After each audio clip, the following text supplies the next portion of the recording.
Kopi Cimbang ini terbentuk sebenarnya dari bencana.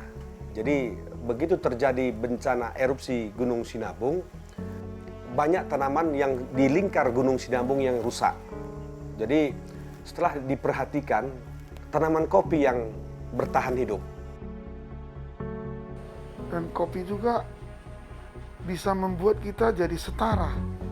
Karena begitu kita masuk kedai kopi dan minum kopi, itu semua sudah sama. Nilainya tetap secangkir kopi.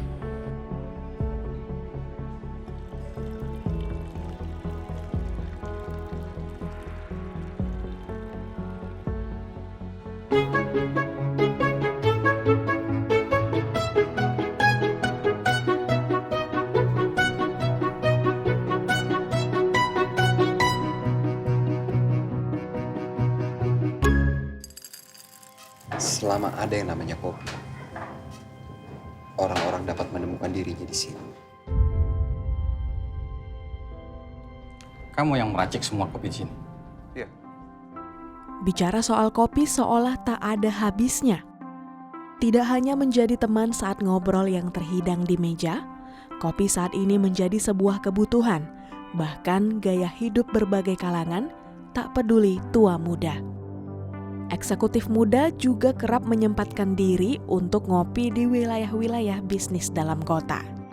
Begitu kokoh jati diri kopi Nusantara hingga dikenalkan kepada dunia lewat film berjudul Filosofi Kopi.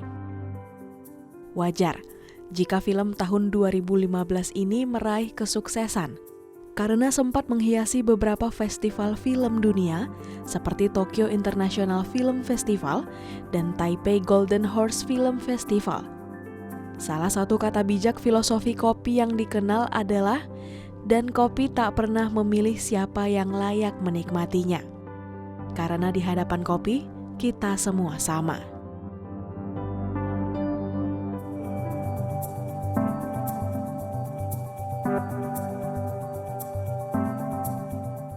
Pematang Siantar, Sumatera Utara juga dikenal sebagai kota kedai kopi dengan kopi hitamnya yang melegenda.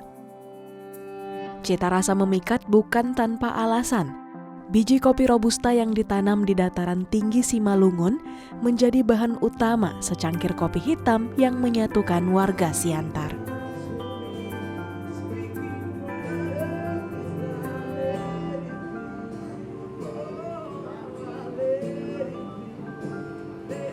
Dan kopi juga bisa membuat kita jadi setara. Karena begitu kita masuk kedai kopi dan minum kopi, itu semua sudah sama. Yang jadi majikan, yang jadi karyawan, kalau sudah duduk di meja itu sudah rata. Nilainya tetap secangkir kopi.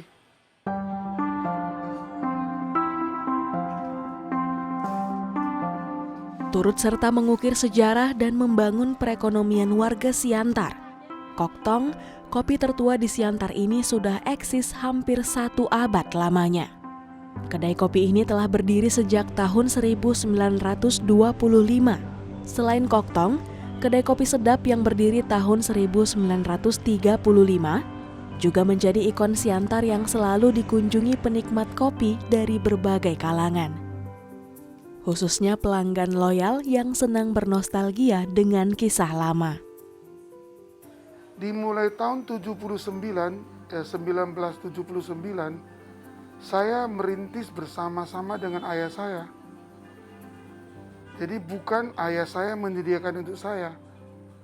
Karena kopi yang semula dengan kopi setelah kita kerjasama, itu jenisnya sudah berubah. Jadi bukan peninggalan, tapi kerjasama saya dengan orang tua saya. Dan kami membentuk satu resep yang baru, yang sampai sekarang ini kita pertahankan. Tidak, bukan warisan plek dari Lim Kok Tong. Tapi ini hasil dari sharing saya dengan bapak saya. Karena di dalam itu ada racikan tertentu.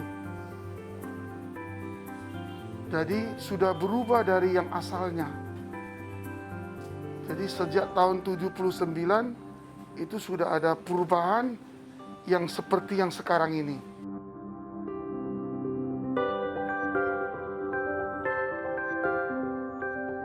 Kedai kopi Masa Koktong didirikan tepat di perayaan Tahun Baru Imlek pada tahun 1925 oleh Lim Teki, ayah dari Lim Koktong yang merupakan ayah dari Lim Ming atau Jamin Halim sebagai generasi ketiga. Lim Teki adalah imigran asal Tiongkok yang berasal dari Hokchiu, Provinsi Hokkien. Lim Teki membuka 3 kedai kopi sekaligus yang diberi nama Heng Seng yang berarti kejayaan. Orang Tamil dan Kongu yang bekerja sebagai perajin emas sering bercakap-cakap di kedai kopi Heng Seng. Pada tahun 1970-an, kebijakan nasionalisasi diberlakukan. Nama-nama asing dilarang digunakan. Kedai kopi Heng Seng berganti nama menjadi Kedai Kopi Masa. Ya, sesuai dengan fakta bahwa kedai kopi ini selalu menjadi tempat berkumpulnya massa atau orang ramai. Setelah Lim Teki meninggal dunia, kedai kopi Masa dikelola oleh Lim Koktong, ayah Jamin Halim sebagai generasi kedua. Pada tahun 1925, pas tahun itu adalah tahun kerbau. Nah, pada zaman itu, ya memang bukan hanya Koktong aja di situ. Banyak kedai kopi sih. Umumnya kedai kopi itu kan untuk kumpul-kumpul pagi-pagi, ngobrol, kongko dan sebagainya. Tanpa ada bedakan ras dan suku. Ya seperti mendiang Lim Koktong ini dia kan sepertinya dia suku Hokchiu ya. Hokchiu ini orangnya suka buka kedai kopi dan sebagainya. Dulu juga ahli pangkas juga orang Hokchiu. Jadi kami ada beberapa suku itu ada khususnya. Huanghu misalnya, itu dia di bidang toko emas, toko kayu. Kalau suku kami Lohong itu bangunan, pertanian.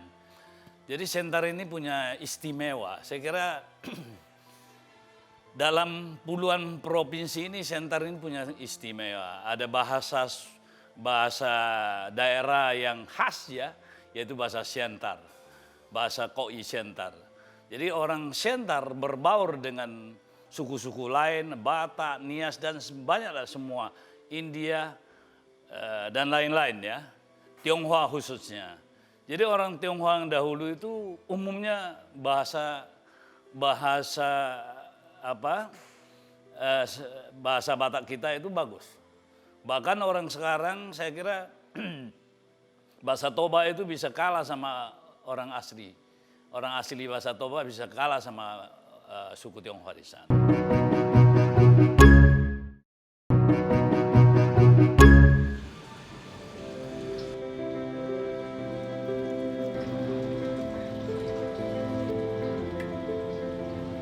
Kopi hitam masih menjadi primadona di kedai kopi legendaris ini. Cita rasanya terus dipertahankan oleh pemiliknya, juga merupakan ciri khas yang membuat semua pelanggan kembali ke kedai ini. Resep mempertahankan cita rasa secangkir kopi Koktong terbilang mudah, yakni cukup diracik dengan alat sederhana dan manual tanpa mesin kopi modern. Sahabat-sahabat di Koktong ini, orang-orang yang kita anggap bisa memberikan kontribusi. Kadang-kadang saya ketemu dengan orang tua, mantan anggota DPRD, saya ketemu dengan beliau, seorang guru, saya seorang pendeta, kami saling mengisi. Lebih 50 tahun. Waktu habis Gestapo itu kan tidak sekolah lagi. Terpaksa tak sekolah pun tutup. Kita kan terpaksa cari makan keluar. Jadi sejak itu kita waktu cari makan untuk teman-teman pada ada minum di situ. Jadi ya mulai dari situ kita minum sampai hari ini. Ya kalau bisa ya teruslah sampai lebih maju. Banyak. Dari semua lapisan ada. Dari pensiunan ada, dari aktif ya PNS yang aktif, pegawai yang aktif, orang sipil. Ya hampir tiap hari juga seperti saya sendiri. Saya tiap hari datang, dia juga tiap hari datang. Sepertinya sama-sama punya jadwal untuk ke sana. Saya rasa bangunannya lebih bagus jangan dirubah. Kalau isinya bolehlah dikutak-katik. Kenapa? Supaya nostalgia itu tetap ada. Kalau dirubah nanti bangunannya kan jadi hilang nostalgianya. Jujur yang paling penting kepada pelanggan, kepada relasi kita, dan jangan sampai merugikan salah satu pihak. Harapannya mereka harus lebih baik dari saya dari segala hal, baik dari usaha dan kelakuan. Itu sajalah. Ini kakak, ini lengkap keluarga saya, my family. Ini ayah, ibu, kakek saya, ini saya, ini adik perempuan, ini kakak. Suatu kebanggaan sih. Kita bangga kita ini turunan dari Kok Tong. Karena kita bisa sampai membuat suatu ikon yang dikenal buat satu daerah. Itu kan satu kebanggaan. Saya berharap semua sekarang Kok Tong duluan udah tersebar di mana-mana.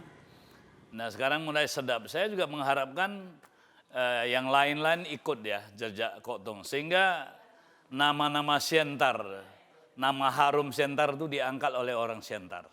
Jadi kalau hanya di Siantar aja tidak banyak orang dikenal. Ini kopi Siantar. Siantar memang tidak banyak mengeluarkan kopi, bukan gudangnya produksi kopi. Tapi kopi yang terkenal enak adalah Siantar. Bahasa Tionghoa, bahasa suku, lai lim kopi, itu bahasa biasa. Bahasa Mandarin, lai taja lai he kafe, heta minum kopi. Bareng ngombe kopi, iya toh? Matur nuhun.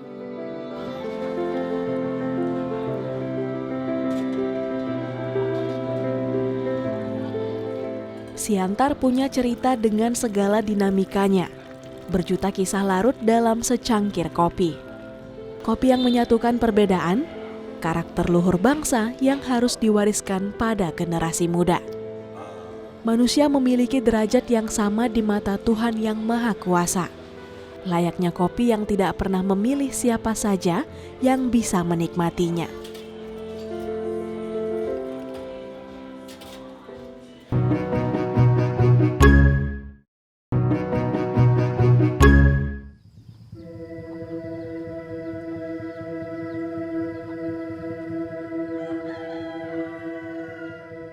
Jika di pematang Siantar kopi mencerminkan jati diri toleransi tanpa membedakan, di Desa Cimbang, Tanah Karo, Sumatera Utara, kopi merupakan kemandirian dan semangat bangkit dari keterpurukan akibat bencana.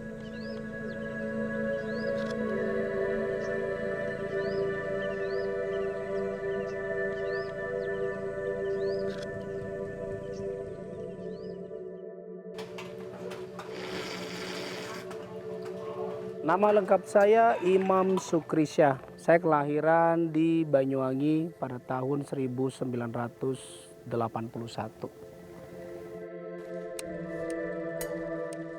Saya bekerja sebagai buruh kasar, yaitu buruh bangunan. Berselang beberapa tahun kemudian, di tahun 2013, berarti 1 tahun kemudian, erupsi Sinabung besar-besaran. Yang mengakibatkan saya harus menganggur. Mengakibatkan saya harus putus harapan dan mengakibatkan saya harus keluar dari zona tersebut. Mengakibatkan saya tidak mempunyai omset penghasilan. Saya sangat titik terendah sekali. Pada masa itu saya sangat nol. Nol. Untuk kehidupan sehari-hari aja susah. Sangat susah. Tetapi itu saya jalankan. Saya bilang sama istri saya, ini adalah awal berangkat menuju kesuksesan. Dan istri saya mengatakan, iya,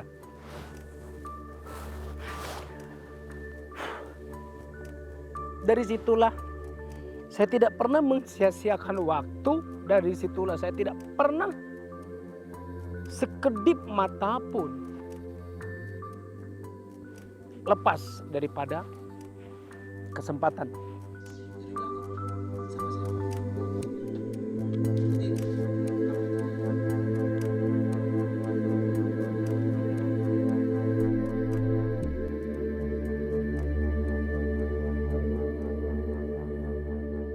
17 desa, 4 kecamatan di lingkar Sinabung yang mendapatkan pelatihan untuk sektor pertanian. Salah satu materi pelatihan yang diajarkan adalah tentang budidaya kopi. Setelah mendapatkan ilmu budidaya kopi, Imam langsung mempraktekannya. Ia menanam dan merawat kopi di lahan milik mertuanya. Namun erupsi Sinabung kembali terjadi dan abu vulkaniknya menutupi seluruh lahan kopi milik Imam. Namun, siapa yang sangka panen perdana kopi Imam yang terkena abu vulkanik menjadi berkah tersendiri.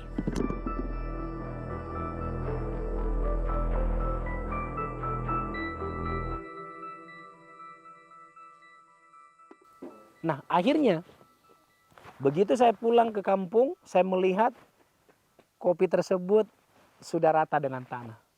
Saya coba pilih satu-satu, dinaikkan. Yang akhirnya dicicipin oleh ketua Starbucks dan juga sahabat saya dari BNPB yang akhirnya diberi nama Volcano Coffee.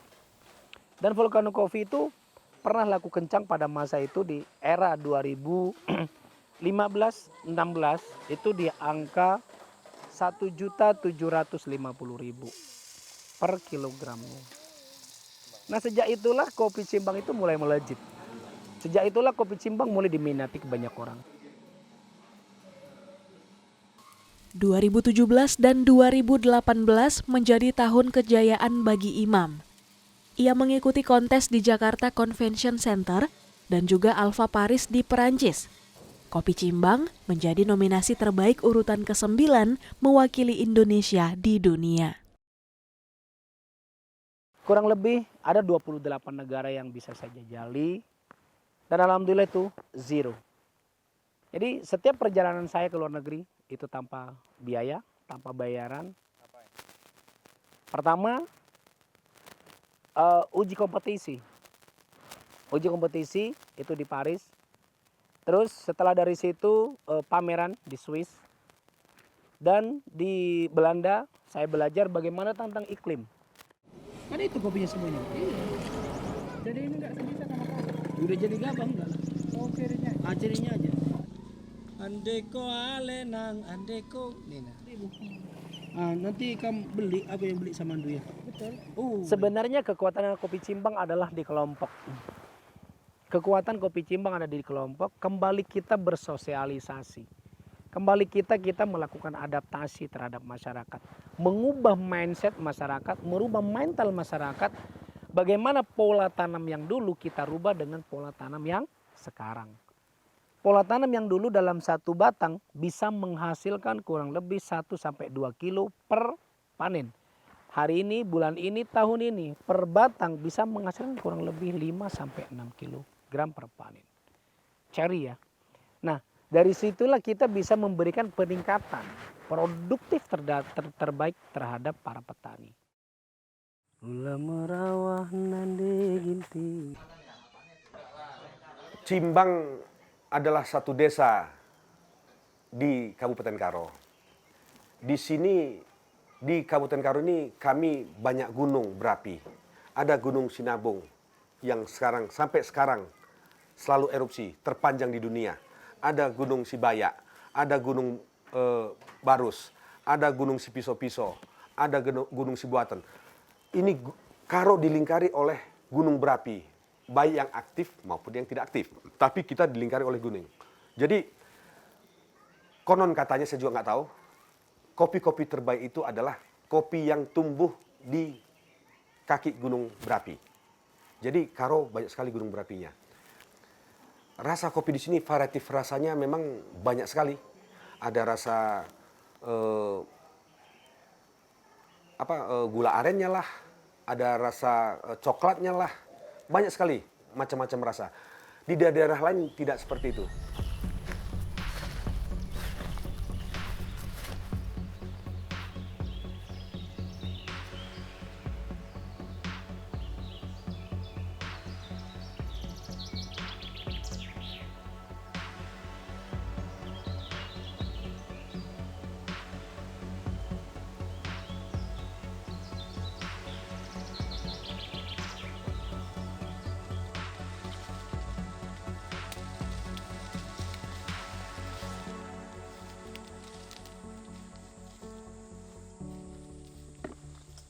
Untuk saat ini di Desa Cimbang kurang lebih 15 sampai ke 18 hektar tanaman full kopi.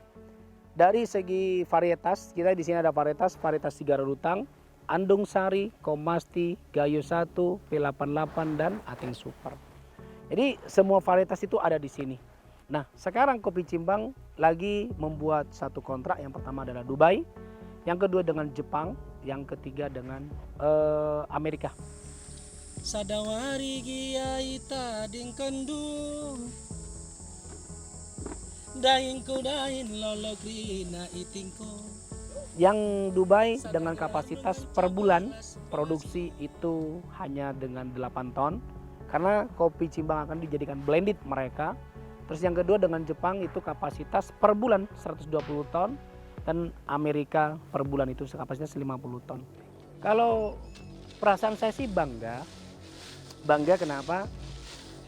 Akhirnya dengan kegigihan atau dengan suatu keyakinan kita bisa mensejahterakan orang lain. Dan suatu kata-kata dari saya adalah sukses yang sebenar-benarnya adalah ketika kita bisa mensukseskan orang lain. Hah? Katanya mau ke Medan. Sejak dini saya bukan menularkan warisan harta terhadap anak. Sejak dini saya menawarkan, mewariskan, memberikan cita rasa kopi terbaik terhadap anak.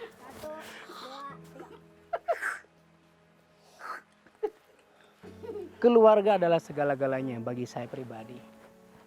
Saya bisa bekerja, saya bisa berinovasi itu karena keluarga. Kesuksesan saya bukan merupakan dari hasil kerja keras saya, tetapi kesuksesan saya adalah hasil kerja keras keluarga, sanak, saudara, dan juga teman mungkin sahabat yang memberikan dorongan kepada saya. Jangan pernah membuang suatu kesempatan yang sudah ada. Silakan raih impian, raih kesempatan, ambil peluang tersebut, dan pelajari semaksimal mungkin. Yakin dan percaya keberhasilan itu pasti datang.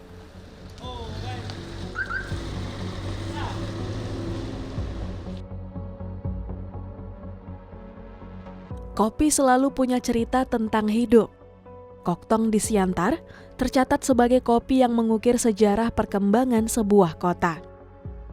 Kota yang mencerminkan jati diri semangat pluralnya yang menjunjung tinggi setia kawan dan toleransi. Sementara Cimbang di Tanah Karo tercatat sebagai kopi yang mengukir perjuangan bangkit dari sebuah bencana. Mengharumkan Tanah Karo di mata dunia.